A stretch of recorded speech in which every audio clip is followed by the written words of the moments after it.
जनपद मथुरा में dengue malaria से होते बच्चों की मौत को लेकर जिला प्रशासन चिंतित दिखाई दे रहा है। इसी को लेकर आज कलेक्टर सभागार में जनपद के नोडल अधिकारी मयूर महेश्वरी ने सभी विभागों के अधिकारियों की बैठक ली और संबंधित अधिकारियों को दिशा निर्देश दिए।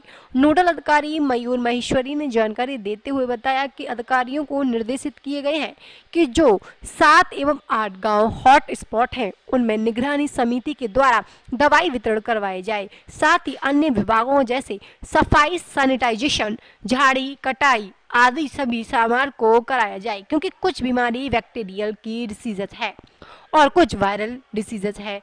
स्क्रैप्ड डायसिस जो बीमारी है वो चूहों के द्वारा फैलती है। इसके लिए वेटनरी विभागों को चूहों के लिए केस लगाने के लिए बोला है। साथ ही जो सोर्स है उनको भी खत्म करे। कुछ प्रशासनिक अधिकारी हैं। गांव ग्राम कोह में मेरे द्वारा भी 2 बार विजिट की गई है। मुख्य विकास अधिकारी द्वारा भी मल्टीपल विजिट्स की गई हैं। जॉइंट मजिस्ट्रेट जो हैं हमारे, उनके द्वारा भी मल्टीपल विजिट्स की गई है। तो ये आवश्यक है कि हम इलाज के साथ साथ एक कॉन्फिडेंस बिल्डिंग भी गांव में जो हमारे ग्रामवासी हैं उनके साथ करें। इसीलिए समन्वय जो है वहाँ के ग्राम प्रधान के द्वारा के साथ और जो बड़े बुजुर्ग हैं या जो संभ्रांत नागरिक हैं उनके साथ बनाया जाए, और वो बनाया जा रहा है।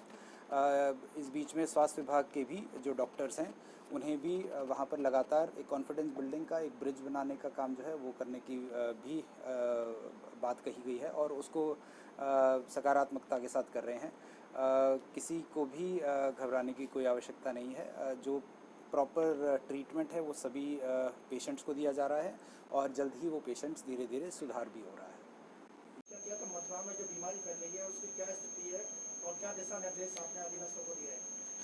देखिए, अभी जिलाधिकारी महोदय ने विस्तार से बताया कि जिन गांवों में 7 से 8 गांवों में हॉटस्पॉट्स बन गए हैं, उसमें तो पहला यही हुआ कि जो 3Ts की स्ट्रेटेजी कोविड में ली थी, हमने ये इनसे आग्रह किया है कि उसी तंत्र का, उसी सिस्टम का यूटिलाइजेशन किया जाए, निगरानी समिति को इन सब में एक्टिव किया जाए और उनके माध्यम से दवाई वितरण जो भी प्रिवेंशन के लिए वो किया जाए। साथ ही साथ अन्य विभागों का जो समन्वय है, खासकर इसमें सफाई की, सैनिटेशन की और हाइजीन की, प्रिवेंशन के लिए बहुत आवश्यकता है। तो BDOs के माध्यम से, पंचायती राज विभाग के माध्यम से और नगरीय क्षेत्रों में नगर निगम के माध्यम से क्लोरीनेशन, ब्लीचिंग, सफाई, झाड़ी कटाई, क्योंकि ये वेक्टर अलग अलग तरीके से दिख रहे हैं गांव में। कुछ बैक्टीरियल डिजीज़ भी हैं, कुछ वायरल डिजीज़ भी हैं। ये बताया गया कि जो स्क्रब टाइफोसिस बीमारी है, ये रोडेंट्स के थ्रू स्प्रेड होती है। तो चूहों के लिए केज लगाए जाएं। वेटरनरी विभाग को बोला गया है कि सोर्स को वहीं पर रिड्यूस करें और ज़्यादा से ज़्यादा आइडेंटिफाई करते उनको पॉपुलेशन से अलग किया जाए। दूसरा ये भी कहा गया है कि जितने भी मौके पे केसेस मिलते हैं उनको एक सेंट्रल कमांड कंट्रोल सिस्टम जो था हमारा पहले ICCC, एक नंबर दे दिया जाए, जिससे कि जिस भी पेशेंट को कभी भी ज़रूरत हो तो वो ऑपरेशनल रहे, तत्काल उसको लिया जाए हॉस्पिटल्स में और वहीं पे उनको एडमिशन करा के दवाई दी जाए।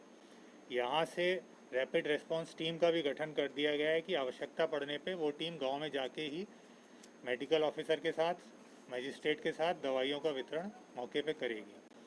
आज यहाँ पे लखनऊ से भी सर्विलांस टीम के और एपिडेमियोलॉजिस्ट भी आए थे, तो उनके द्वारा बताया गया कि वर्तमान में जो कोह गांव एक हॉटस्पॉट था उसमें वेक्टर की प्रेवलेंस नहीं दिखाई दे रही है, और अभी जो सोर्स हैं उनको वहाँ पे आइडेंटिफाई करके उनको ख़त्म करने की कार्रवाई की जा रही है।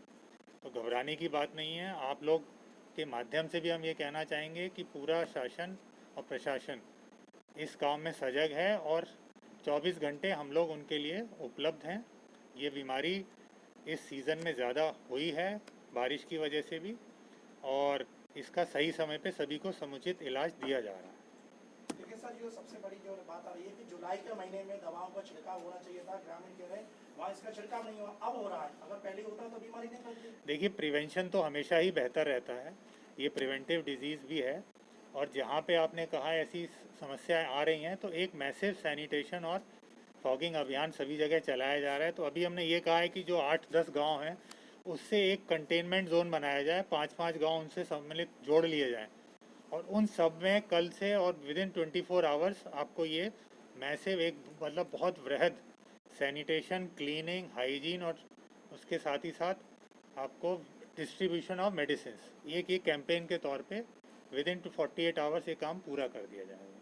सर, जिन गाँवों में ये बीमारी चल रही है वहाँ तो हो रहा है, जैसे कि अन्य गाँवों के लिए भी चीज जारी की है, नगर के लिए नगर निगम के द्वारा कोई ऐसी चीज क्या आपने आदेशित किया है? कोई ऐसी चीज? देखिए, नगर निगम के द्वारा भी ये कह दिया गया है, साथ ही जो स्कूल्स हैं, सरकारी भवन है, जहाँ पे भी पानी की खड़े होने की समस्या रहती है, स्कूलों के माध्यम से भी हमने कह दिया है कि सभी स्कूल में प्रभारी प्रधानाध्यापक ABSA BSA सभी पानी हटाएं वहाँ से। बच्चों में अगर ये दिखता है तो तुरंत स्वास्थ्य विभाग को इन्फॉर्म करें, हॉस्पिटल्स को बताया जाए और इमीडिएटली उनको दवाई दे दी जाएगी। क्लोरीनेशन और ब्लीचिंग और फॉगिंग, ये नगर निगम ने जैसे सैनिटाइजेशन कैंपेन कोविड के टाइम किया था, उसी लेवल पे फिर से सभी जगह चलाने के लिए इन्हें निर्देशित कर दिया गया। Thank you.